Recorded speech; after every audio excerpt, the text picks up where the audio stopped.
From the news team at LinkedIn, I'm Jessi Hempel, and this is Hello Monday, our show about the changing nature of work and how that work is changing us.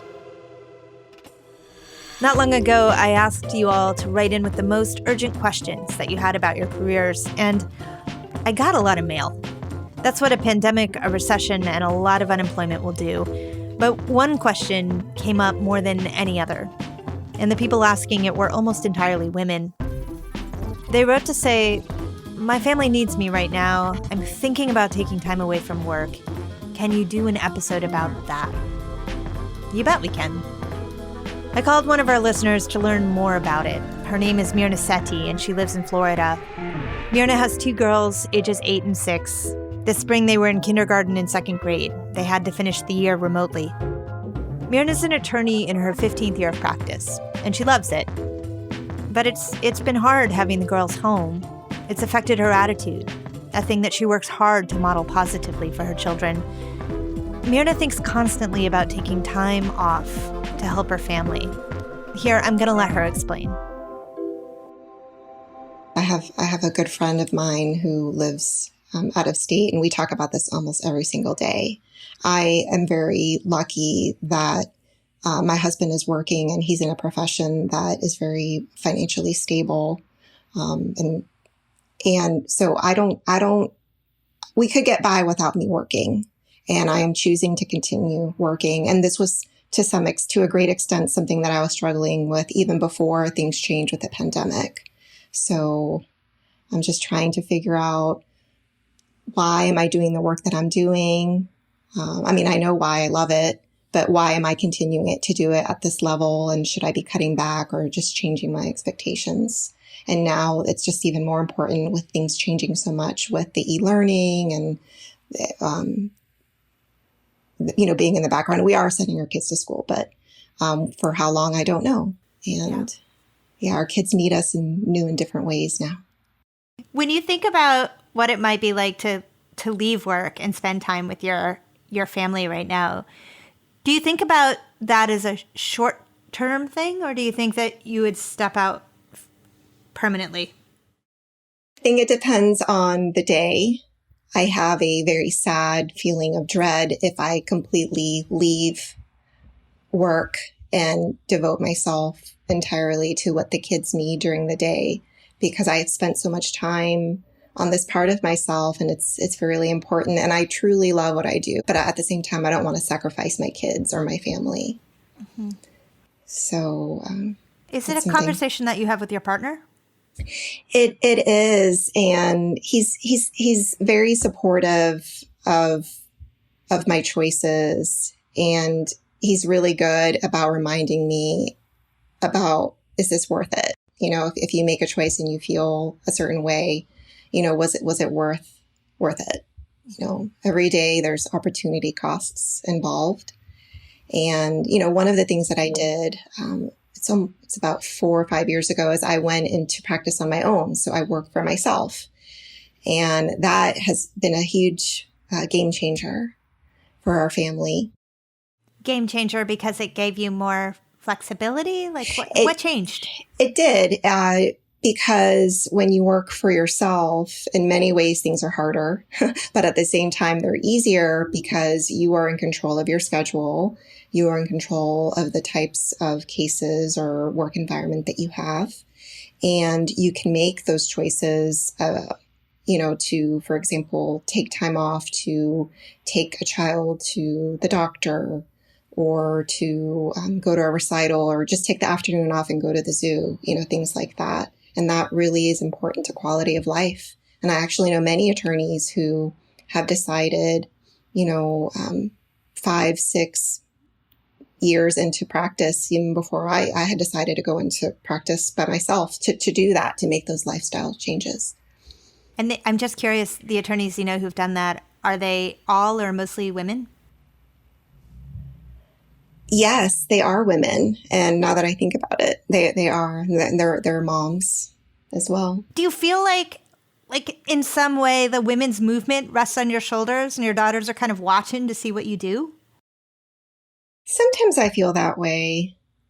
And I talk to my mom about that too. Sometimes I feel pressure to continue on a certain path because so many people before me didn't have the opportunity, and I can, so I should. But I think in the grand scheme of things, it's about choice. And I'm blessed to have the choice to, between, continuing on, leaning in for a career or taking a step back or taking some time off. It is a choice. It's just a heavy choice. Either way you make it. It is. And I think sometimes when we struggle with making that choice to take a step back and maybe go down to part-time or reduce hours even more than that, there's a sense of fear because our identity sometimes can be so wrapped up in what we do in terms of, career or vocation. And I think it has to do with reevaluating where should your identity really come from. Yeah. And I think it's really important in these times to think about that, especially during the times of, job loss or even health challenges that can result in someone not working anymore or having to take time off, and you don't want to have that feeling of that you don't matter anymore or that you're not you anymore because it was so tied up in that job. Again, that was Myrna Sethi. And when she wrote in with this question, it really stayed with me. I was hearing it from a lot of people, friends, neighbors. My wife helps run a preschool program, and lately I've been overhearing her on the phone, listening to parents, but really moms, work through their decisions about whether to quit their jobs. And I want to reiterate, for many families in our country, maybe many of you listening, having one parent stay home is not even an option at all. For others, that option will have long-term financial consequences from which families may not recover. But for those who are spending this year caretaking because they can or because they have to, I want to offer up some career advice. Because leaving a job to help your kids with remote school is not giving up your career. It's being intentional about your life. So how can we plan for the return even as we leave? And how can we support our colleagues who have to make decisions like these? For advice, I called Carol Fishman Cohen. She runs a corporate career reentry program. It's called iRelaunch. She's also written a book called Back on the Career Track, which is all to say that Carol knows a lot about this topic. She's been working on this for decades, and she has some much-needed perspective on what stepping out means in 2020. It used to be that if you had a career break on your resume, it would be tossed instantly. Now it's an eligibility requirement for about 100 of these big corporate programs that are out there. So there are shifts, but when you're looking much more broadly, you can also feel that not that much has changed. Our families are no less work than they were when I began my career. And that work doesn't necessarily feel like it goes away or that it doesn't still fall on the shoulders primarily of the women in the family. That's right. So I guess you could say, yes, you see these shifts on the employer side, and we can talk about that in a minute. But on the individual side, the conversations that people are having that you're hearing right now, you can say that conversation hasn't changed that much. And why is that? And why is it the women that are the ones who are feeling the brunt of right now, what the results of COVID, but other times throughout history, it feels like it just repeats itself over and over again. I'm in a same-sex relationship. My wife and I have a 2-year-old, but we still have the same problem, which is that we collectively decided going into our family that economically one of us was going to have to focus on making sure that the bills were paid and one making sure that the doctor's appointments got made for our child. And we couldn't see a way around it. We couldn't figure out how to split the work. And so as COVID has, unfolded against the tapestry of our lives over and over again, when a professional decision needs to be made, like it falls in my favor. I'm the one who gets to keep doing what I'm doing. Yeah. And I think that it's just important to talk about that for a second because we have a lot of male listeners. And the thing that unites everybody in our listenership is the certainty that we need a more just, equitable world of work in the future. And often men are not individually part of the problem as much as the system is not allowing for us to do better? This is such a fascinating area. I remember Anne Marie Slaughter in her book, Unfinished Business, came up with this concept of the lead parent. Who in the two-person couple is the lead parent? And the person who is not the lead parent is probably the breadwinner or the dominant breadwinner. And we tend to see that division of labor in families that can do that. There is always this conversation, and it's pretty complex. So, yes, first of all, let's acknowledge it's a conversation where families can make a decision that there's going to be a single breadwinner, because there are some families, especially, as we're now in a downturn. We had a prior very severe recession. There were people who were propelled back into the workforce sooner than they were anticipating because they didn't want to, as a family, to be dependent on one employer anymore. There was too much uncertainty and instability there. But, given the opportunity to have this division of labor, however you define that, you often see these conversations. Now, I was in that situation. I took an 11-year career break, and I remember some of these conversations with my spouse about, financial decisions, feeling like, do I really honestly feel like I have an equal part in that conversation if I'm not actually bringing in the income myself? And, I don't generalize from my own experience. We've been interviewed 100 people for the book. We have worked with tens of thousands of relaunchers since then. And this is not a unique situation or conversation. I'm wondering if it plays out in your household. I feel so put on the spot, but I'm going to answer that honestly. We talk about it. We talk about all the aspects of this, right? And so we talk about how we both feel that our careers matter equally and that our contributions to the family matter equally. And therefore, we should feel that our resources belong to us both. And also, if you asked each of us that decision separately, I think you'd probably get different answers. It's much easier for me to say that because I have the security of knowing that I'm the one controlling the bulk of our economic life. And I know that my wife is listening to this podcast on the other side and will keep me honest about that. These are the hardest conversations to have. They're really vulnerable conversations. Yes, they're so vulnerable, and they don't just happen with couples. They happen in society. So the broader issue here and the really hard conversations that people have when they go on career break is they become more and more professionally disconnected. And accompanying that can be a diminished sense of self, because our society attaches so much importance to what you do for work as part of your whole professional identity that if you take that professional piece away, you can feel this diminished sense of self. So, Carol, I wanted to talk a little bit about our listener, Myrna's quandary.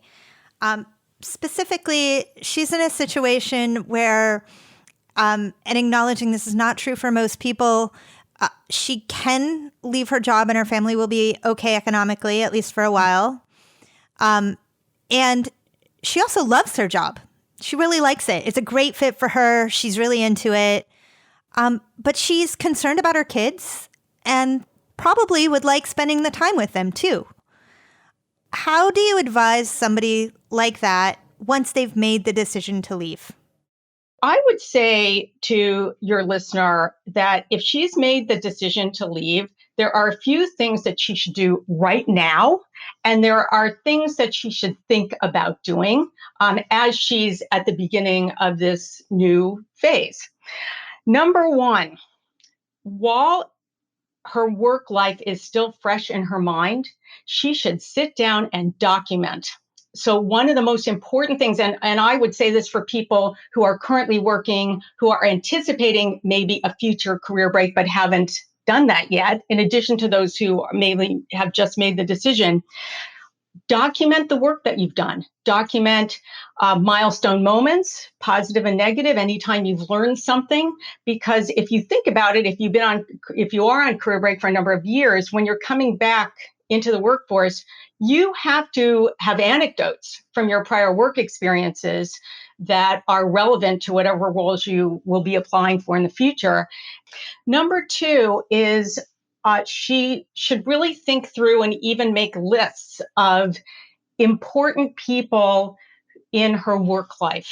So it could be her clients, it could be like if she has an accountant, people who do work for her. Maybe she has people who she employs or people who she contracts with, and also, people from past roles, but really go through and list out who some of these important people are, because she's going to want to keep in touch with them. Mm-hmm. And it doesn't have to be that often, but these periodic check-ins are really important. And I'll say for people who are in more complex organizations who might have junior people reporting to them or whom they mentor or who they just know, keep track of those junior people. Because remember, while you're on career break, those junior people are going to be moving up.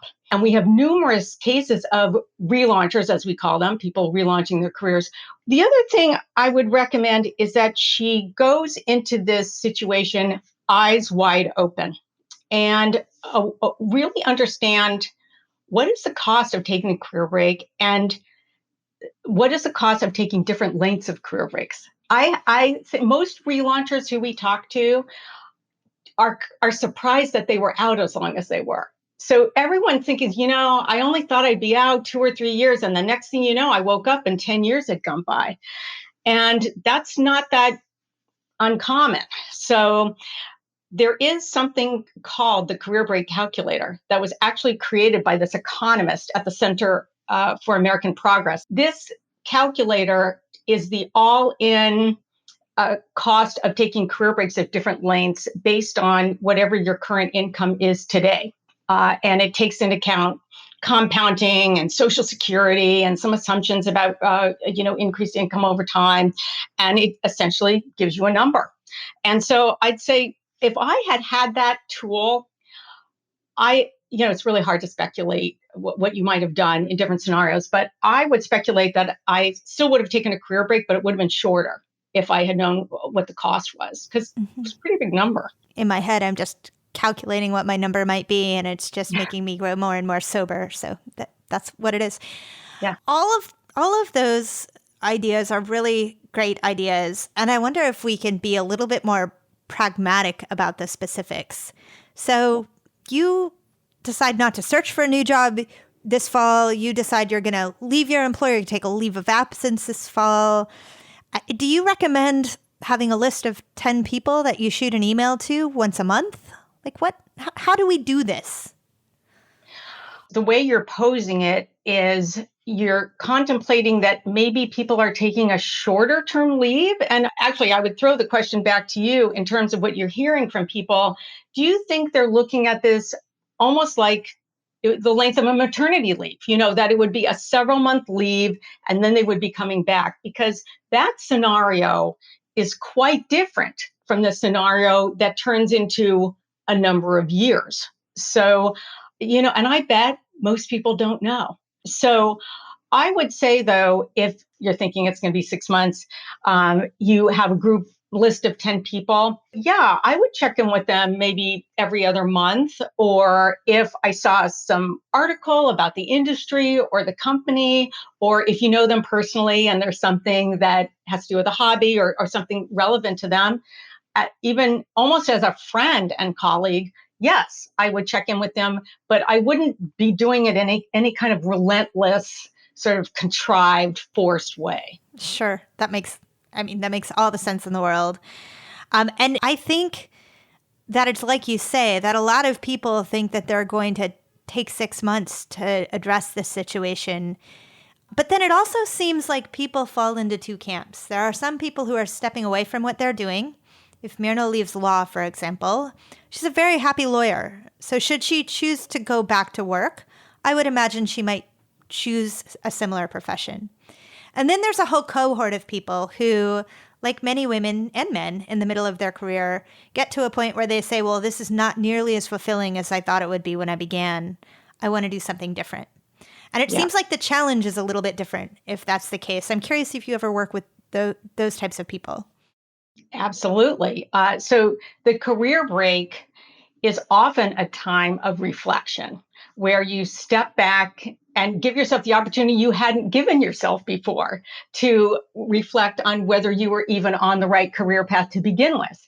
Were you fulfilling someone else's expectations, like your parents always wanted you to go to law school? Did you just fall into something? Because, most of us were right out of college. We're not that strategic about it. We don't know ourselves very well yet.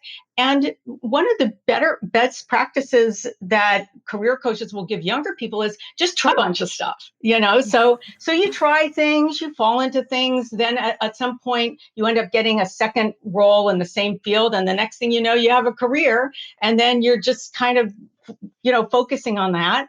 And it's not till you have the career break that you have the opportunity to step back and really think about, do I want to go back to that exact field, or do I want to do something completely different, or maybe something related? And, the other theme is this theme about control. How much control do you have over your time, your schedule, where and how you work? So for your listener, the lawyer, it's pretty interesting. We've seen some very creative ways of people staying connected with their field while they've been on career break. Now in law, and I actually just interviewed a relaunched lawyer years later who had a 38-year career in academia after starting out in a law firm, started out by teaching two courses, business law courses at a university.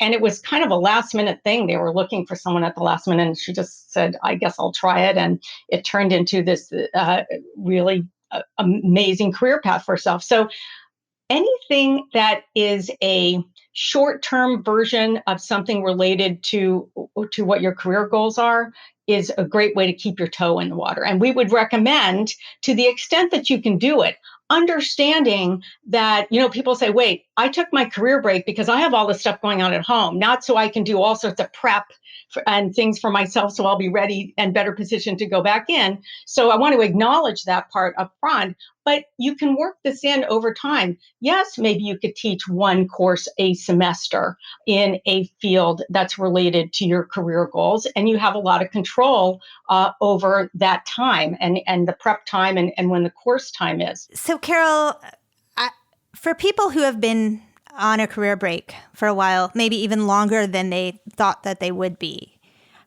what do they need to start to consider, particularly given that the economy has just confounded all of us? What do they need to be thinking about? So when people are on career break for an extended period and are getting ready to return, one of the first things, and actually the most important thing they need to think about, is what do they want to do all over again? They have to figure that out, because everything else about their relaunch drives off of this decision about what they want to do. And that is either, do they want to go back to exactly what they left? Were they on exactly the right career path to begin with? Did they like it, but there was something about that role that was incompatible with their life stage, so they go back to something related? Or are they going to relaunch their career in an entirely different direction? So they have to make that decision. And then within that, they have to get really specific. The other thing is, you have to become a subject matter expert all over again. So whether you're returning to your same field or whether you're going to be in a different field, your confidence is going to be helped the more you know. And the other thing is, for people who are worried about ageism, because many of us who are on extended career breaks are returning to work in our 40s and our 50s, sometimes older, people will be more focused on the substance of what you're talking about than the fact that, you're in your 50s and you're coming off of a 15-year career break, if you have that subject matter expertise behind you. And an offshoot of that, and this is related actually to your lawyer, a listener who you spoke to, certifications and recertifications. So, can she keep up her bar membership? Are there certifications that certain people have in their fields where they have to renew or take continuing education? People will say later on, I'm so glad I didn't let my license go. And then we say, don't get too hung up on level. Don't get hung up on level. Just get your foot in the door. And then you'll move back up over time. All of this is very, very good advice, but it's also advice for any time someone takes a substantial break from work. And we aren't living through any time, of course.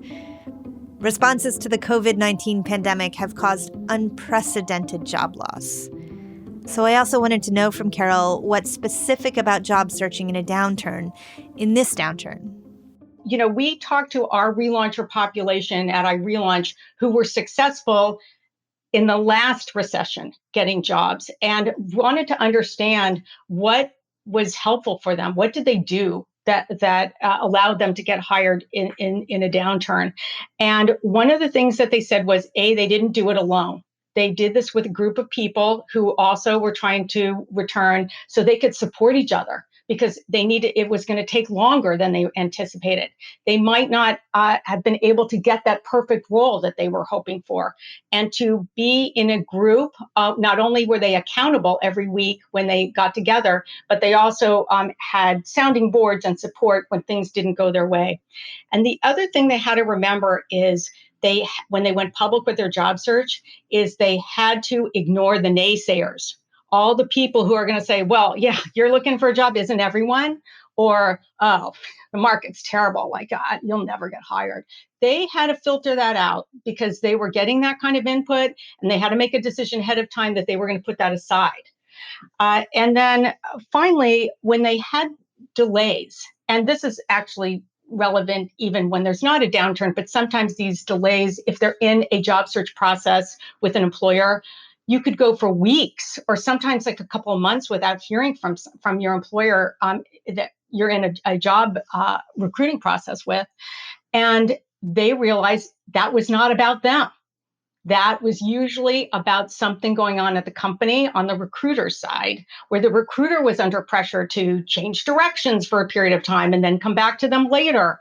And so having an understanding about that upfront, it's not about you when there are delays, is really helpful for your mindset as you're going through this process in a downturn. Well spoken, particularly that last piece. You have so little control over some of these bigger systems, so don't personalize it. Exactly. Yeah. That was Carol Fishman Cohen. To learn more about her work helping other people get back to work, visit her online at irelaunch.com. I love talking to Carol, and I think you'll love talking to her too. She has so much more to share about the experience of taking time off and then coming back. And so this week I asked her to join us for our office hours. That's the weekly time when our producer Sarah Storm and I get together for coffee with you on LinkedIn Live, Wednesday afternoons at 3 p.m. Eastern. We'll chat about our work with iRelaunch, and we're going to take your questions. You can even send them to us in advance if you want at hellomonday@linkedin.com. Then join us Wednesday at 3 p.m. Eastern for Hello Monday office hours on LinkedIn Live. To find us, follow me, Jessi Hempel, on LinkedIn. And this episode came from you, listeners. You wrote to us with your questions, and we try to find the answers. So send us more episode ideas. You can always write to us at hellomonday@linkedin.com. And now, if you like the show, please rate us on Apple Podcasts. It really helps new listeners find us. Hello Monday is a production of LinkedIn. The show is produced by Sarah Storm with help from Madison Schaefer. Joe DeGiorgi mixed our show. Florencia Iriando is head of original audio and video. Dave Pond is our technical director. Victoria Taylor and Juliette Farreau help keep us professionally connected. Our music was composed just for us by the mysterious Breakmaster Cylinder. You also heard music from Poddington Bear. Dan Roth is the editor-in-chief of LinkedIn. I'm Jessi Hempel. Thanks for listening. When Oh, my little girl, my oldest is now 8, but when she was 2 years old, I saw her playing with a helicopter toy, and she right. was rocking it like a baby. Yep. And we tried hard. We bought her cars and everything. Yeah. Yeah. I mean, yes, I'm living that truth right now.